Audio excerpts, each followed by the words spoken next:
নমস্কাৰ নতুন এটা ভিডিঅ'লৈ আপোনালোক সকলোকে পুনৰবাৰ স্বাগতম জনাইছো ফ্ৰেণ্ডছ স্বাস্থ্য বিভাগত চাকৰি বৰষুণ আহিছে হয় ফ্ৰেণ্ডছ আপোনালোকৰ স্বাস্থ্য বিভাগত পুনৰ নতুনকৈ ভ্যাকেন্সি মুকলি কৰা হৈছে আজিৰ পৰা দুই দিন আগত আপোনালোকৰ স্বাস্থ্য বিভাগত যেটো NHM আছে নেশ্যনেল হেল্থ মিছনৰ ফালৰ পৰা আপোনালোকৰ স্বাস্থ্য বিভাগত যেটো NM নাৰ্ছ আছে NM নাৰ্ছৰ কাৰণে ভ্যাকেন্সি মুকলি কৰা হৈছিল আজি 19 জুলাই তাৰিখে পুনৰ স্বাস্থ্য বিভাগৰ ফালৰ পৰা যেটো নেশ্যনেল হেল্থ মিছন আছে তাৰ পৰা পুনৰ আপোনালোকৰ নতুনকৈ ভ্যাকেন্সি মুকলি কৰা হৈছে ইয়াৰ আপোনালোকৰ ইয়াত কিন্তু পোষ্টৰ কাৰণে ভ্যাকেন্সি মুকলি কৰা হৈছে আপোনালোকে সবিশেষ জানিব পাৰিব ভিডিঅটো কন্টিনিউ হেকলৈ চাব লাগিব তো যেখিনি আপোনালোকৰ ভ্যাকেন্সি মুকলি কৰা হৈছে প্ৰায় আপোনালোকৰ 882টা ভ্যাকেন্সি মুকলি কৰা হৈছে নেশ্যনেল হেল্থ মিছনৰ ফালৰ পৰা তো আপোনালোকক এই যেখিনি 882টা ভ্যাকেন্সি মুকলি কৰা হৈছে এই ভ্যাকেন্সিখিনিত অল ইণ্ডিয়া কেণ্ডিডেট এপ্লাই কৰিব পাৰিব আৰু যদিও এই ভ্যাকেন্সিখিনি অসমৰ হয় যদিও আপোনালোকৰ অসমৰ কেণ্ডিডেটৰ লগতে অল ইণ্ডিয়া কেণ্ডিডেট এপ্লাই কৰিব পাৰিব তো আপোনালোকে যদি অসমৰ ষ্টাৰ ভেকেন্সি হয় তো আপোনালোকে ভিডিঅটো কন্টিনিউ হেকলৈ চাই ৰাখিব এই ভিডিঅটোত যিখিনি NHM নেশ্যনেল হেল্থ মিছনৰ ফালৰ পৰা এবাৰ নতুনকৈ আৰু পুনৰ ভ্যাকেন্সি মুকলি কৰা হৈছে এই ভ্যাকেন্সিখিনিত আপোনালোকক ডিটেইলছ তথ্য আকাৰে সকলোবিলাক তথ্য আপোনালোকে জানিব পাৰিব এডুকেশ্যন কোৱালিফিকেশ্যন কিমান লাগে বয়স কিমানৰ পৰা কিমান হলে আপোনালোকে এপ্লাই কৰিব পাৰিব স্যালাৰি আপোনালোকে কিমান লাভ কৰিব এই যেটো পোষ্ট মুকলি কৰিছে এই পোষ্টটো ডাইৰেক্টলি গভৰ্ণমেণ্টৰ নে কন্টেক্সচুৱেল হয় সকলোবিলাক তথ্য আপোনালোকে জানিব পাৰিব গতিকে আপোনালোকে ভিডিঅটো কন্টিনিউ কৰি চাই থাকিব আৰু যদি ফ্ৰেণ্ডছ আপোনালোকে নতুনকৈ আমাৰ চেনেলত ভিজিট কৰিছে তো ফ্ৰেণ্ডছ আপোনালোকে চেনেলটো সাবস্ক্ৰাইব কৰি বেল আইকনটো প্ৰেছ কৰি ৰাখিব স্বাস্থ্য বিভাগৰ ফালৰ পৰা পুনৰ নতুনকৈ যেটো ভ্যাকেন্সি মুকলি কৰা হৈছে NHM নেশ্যনেল হেল্থ মিছনৰ ফালৰ পৰা এই ভ্যাকেন্সিখিনি মুকলি কৰা হৈছে গভৰ্ণমেণ্ট অফ আসাম এটো আপোনালোকে অফিচিয়েল ৱেবছাইটটো হৈছে গভৰ্ণমেণ্ট অফ আসাম এটোত আপোনালোকে গলে দেখিবলৈ পাব যিখন নটিচ হয় নটিচখন আপোনালোকে দেখিবলৈ পাব লিংকটো অফিচিয়েল যেটো অফিচিয়েল ৱেবছাইটৰ লিংকটো আপোনালোকৰ ডেসক্ৰিপচনত দিয়া আছে আপোনালোকে তাৰ ডাইৰেক্টলি আপোনালোকে লিংকটো পাই যাব অফিচিয়েল ৱেবছাইটত আপোনালোকে যেতিয়া অফিচিয়েল ৱেবছাইটটো ওপেন কৰিব তাৰ আপোনালোকে ৰিক্ৰুটমেন্ট তলত আপোনালোকে দেখিবলৈ পাব ৰিক্ৰুটমেন্ট বুলি আছে তাৰ পিছত আপোনালোকৰ নেটো ডিসকানেক্ট হৈ গৈছে তাৰ পিছত আপোনালোকে দেখিবলৈ পাইছে নেশ্যনেল হেল্থ মিছন আসাম তাৰছত আপোনালোকৰ তলত আৰু আছে নেশ্যনেল হেল্থ মিছন আসাম তো এইটো হৈছে যেটো ANM ৰ ভ্যাকেন্সি মুকলি কৰা হৈছিল নাৰ্ছৰ এইটো আপোনালোকৰ এডভাৰটাইজমেন্ট হয় আৰু যেটো আপোনালোকৰ এতিয়া নতুনকৈ ভ্যাকেন্সি মুকলি কৰা হৈছে NHM ৰ ফালৰ পৰা যেটো আপোনালোকৰ CHO বুলি কোৱা হয় কমিউনিটি হেল্থ অফিচাৰৰ কাৰণে এই ভ্যাকেন্সিখিনি যেটো মুকলি কৰা হৈছে কমিউনিটি হেল্থ অফিচাৰৰ কাৰণে তো আপোনালোকৰ ইয়াত এডভাৰটাইজমেন্টখনত ক্লিক কৰিলে আপোনালোকৰ যিখন এডভাৰটাইজমেন্ট হয় এডভাৰটাইজমেন্টখন ডাউনলোড হৈ যাব তো ইয়াৰ আপোনালোকৰ যেটো মোৰ অলৰেডি এডভাৰটাইজমেন্টখন ডাউনলোড কৰা আছে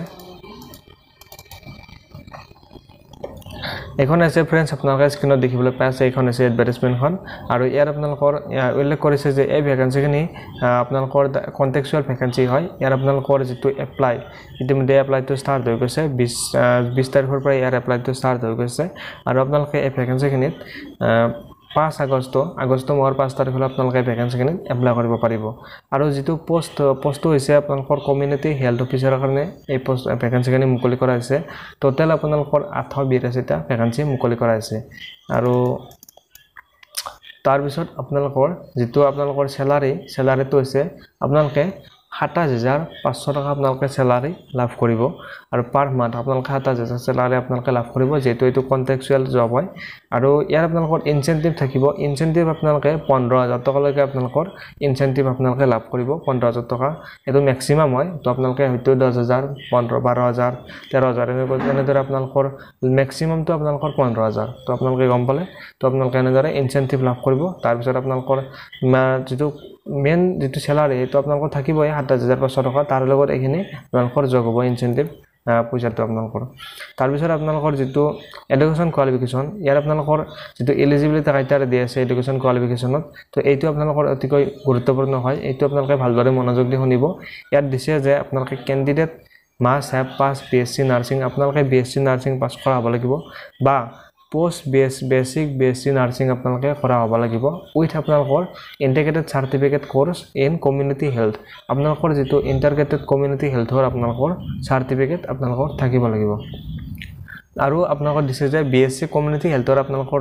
ৰেজিষ্টাৰ থাকিব লাগিব by directorate of medical education Assam অৰ্থাৎ আপোনালোকৰ যেটো directorate of medical education Assam আছে আসামৰ ফালৰ পৰা আপোনালোকৰ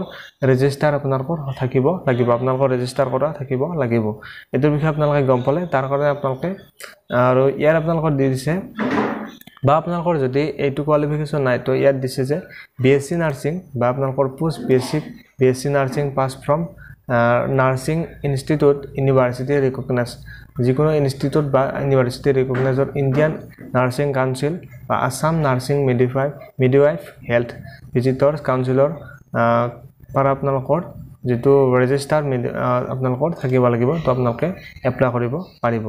তাৰ পিছত আপোনালোকৰ ইয়াত দিছে যে candidates shall submit a certificate from the principal of their respective nursing college where from candidate has passed অৰ্থাৎ আপোনালোকে যিখন নাৰ্ছিং ইনষ্টিটিউটৰ পৰা আপোনালোকে পাছ কৰিছে সেই কলেজখনৰ আপোনালোকৰ যিখন প্ৰিন্সিপাল থাকিব সেই প্ৰিন্সিপালৰ পৰা আপোনালোকে এখন পেজ ৰিফাৰ এপেন্ডিক্স আপোনালোকে আপোনালোকক ডেসক্ৰিপচনত দি দিম এখন আপোনালোকে ডাউনলোড কৰি কিনে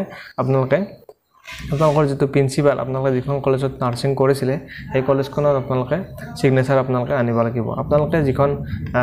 ৰিফাৰ্স এপেন্ডিক্সৰ আপোনালোকৰ ফৰ্মখন আপোনালোকৰ ডেসক্ৰিপচনত দি দিম আপোনালোকে তাৰ পৰা ডাউনলোড কৰিব পাৰিব আপোনালোকৰ যদি এইটো কোৱালিফিকেশন আছে তো আপোনালোকে এপ্লাই কৰিব পাৰে আৰু ইয়াত আপোনালোকৰ যেটো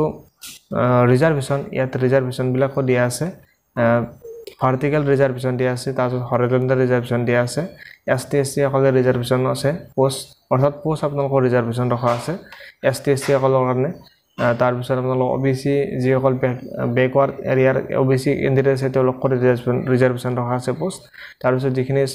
টি ট্ৰাইব ক্যান্ডিডেট আছে তো ওবিসি ক্যাটেগৰীৰ তেওঁলোকৰ কাৰণে পোষ্ট ৰিজাৰ্ভেশন ৰখা আছে ইয়াৰ আপোনালোকৰ যদি চাবলৈ যাওক ইয়াৰ আপোনালোকৰ ইউআৰত ওপেন যেটো ওপেন ক্যাটেগৰী জেনাৰেলৰ কাৰণে 544টা ভ্যাকেন্সি আছে আৰু তাৰ পিছত যেটো এসটিপি আছে তাৰ আপোনালোকৰ 34টা ভ্যাকেন্সি আছে এসটিএইচত আছে 103টা এসসিৰ আছে 90টা আছে তাৰপিছত যেটো টি টাইপ আছে তাৰ আপোনালোকৰ 109 আছে 9টা ভ্যাকেন্সি আছে আৰু ইয়াৰ আপোনালোকৰ যেটো বয়স এই বয়সটো ইয়াত দিছে যে ম্যাক্সিমাম আপোনালোকে 18 বছৰৰ পৰা আপোনালোকে 40 বছৰলৈ এপ্লাই কৰিব পাৰিব এটো বয়সটো হৈছে যিসকল জেনাৰেল ক্যান্ডিডেট আছে ইউআৰ ক্যান্ডিডেট তেওঁলোকৰ কাৰণে আৰু যিসকল এসটিএসসি থাকিব তেওঁলোকে 5 বছৰ ৰিলেক্সেশন লাভ কৰিব ওবিসি এমওবিসি সকলে 3 বছৰ ৰিলেক্সেশন লাভ কৰিব পিডব্লিউডি ক্যান্ডিডেট সকলে 10 বছৰ ৰিলেক্সেশন লাভ কৰিব ইয়াত দিছে ওবিসি সকলে এমওবিসি সকলে 43 লৈ এপ্লাই কৰিব পাৰিব এসটিএসসি সকলে 45 আৰু পিডব্লিউডি ক্যান্ডিডেট সকলে 50 বছৰলৈকে এপ্লাই কৰিব পাৰিব আৰু জোন ওয়াইজ ডিটেইলছ ডিস্ট্ৰিক্টত কিমান ভ্যাকেন্সি আছে ইয়াত দিছে অলৰেডি আপোনালোকক যেটো এনএমৰ ভ্যাকেন্সি আছিল তো তাৰ আপোনালোকক জনাইছো এসএম হয়তো আৰু যেটো সিলেকশন প্ৰসেস এতিয়ালৈকে তেওঁলোকে সিলেকশন প্ৰসেসটো উল্লেখ কৰা নাই যেটো আপোনালোকৰ অফিচিয়েল ওয়েবসাইট আছে nhm.assam.gov.in সেই ওয়েবসাইটত আপোনালোকে ভিজিট কৰি থাকিলে আপোনালোকৰ যেটো সিলেকশন প্ৰসেস হয় তেওঁলোকে নোটিছ আকাৰে তেওঁলোকৰ যেটো সিলেকশন প্ৰসেস হেতু আপোনালোকৰ উল্লেখ কৰিব আৰু ইনস্ট্ৰাকশনত আপোনালোকৰ দিছে ডকুমেন্ট কি লাগে এনেদৰে আপোনালোকৰ দিছে দুটা পেজৰ এটো পিডিএফ হয় আপোনালোকে যদি ফুল নোটিফিকেশনখন যিখন আপোনালোকৰ দুটা পেজৰ ফুল নোটিফিকেশন হয় তো আপোনালোকে লিংকটো ডেসক্ৰিপচনত দি দিম আপোনালোকে তাৰ পৰা নিজে পৰা চেক কৰি চাব পাৰিব আৰু যদি ফ্ৰেন্ডছ আপোনালোকৰ কোৱালিফিকেশন মিলে আপোনালোকৰ বয়স মিলে তো আপোনালোকে ভ্যাকেন্সিখিনি এপ্লাই কৰিব পাৰে এটো এটা ভাল পোষ্ট হয় তো যদি আপোনালোকে ভিডিওটো ভাল পালে তেনেহলে ভিডিওটোত এটা লাইক কৰি দিব আৰু চেনেলটোত আপোনালোকে যদি নতুনকৈ ভিজিট কৰিছিলে আপোনালোকে চেনেলটো সাবস্ক্ৰাইব কৰি বেল আইকনটো প্ৰেছ কৰি ৰাখিব